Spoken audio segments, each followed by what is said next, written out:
मित्रों, आज हम आपको रामायण की उस अत्यंत भावुक और रहस्यमयी घटना के बारे में बताएंगे, जिसने स्वयं भगवान श्री राम के हृदय को भी व्याकुल कर दिया था। यह घटना है माता सीता के धरती में समा जाने की। लंका विजय के बाद जब रावण का अंत हो चुका था और अधर्म का नाश हो गया था, तब अयोध्या में श्री राम का राज्याभिषेक हुआ।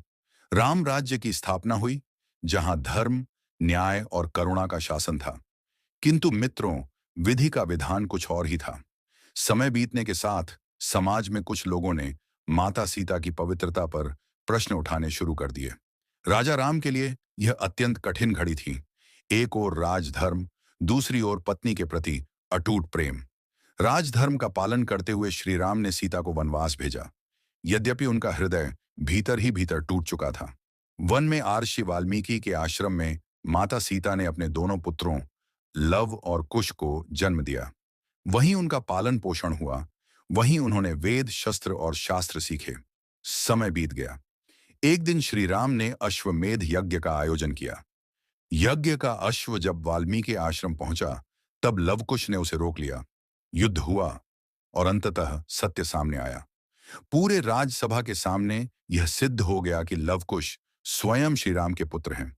सभा में माता सीता को बुलाया गया। समस्त देवता, ऋषि, मुनि और अयोध्यावासी उपस्थित थे।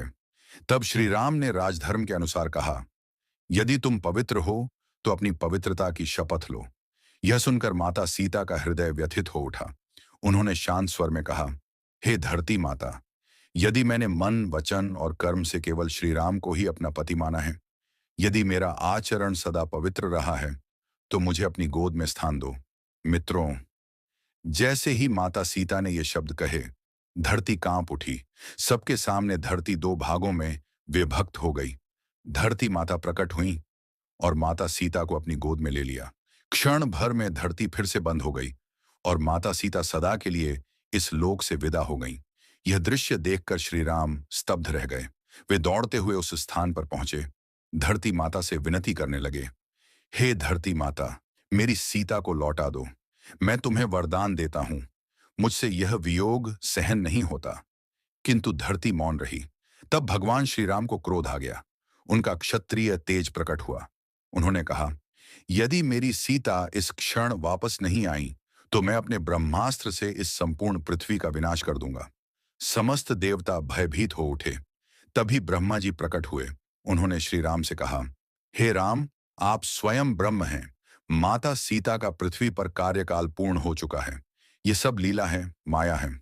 इसके बाद राजगुरु वशिष्ठ और महर्षि वाल्मीकि भी आए। वाल्मीकि जी ने कहा, प्रभु, जो होना था वह होकर रहा। इसे कोई नहीं टाल सकता।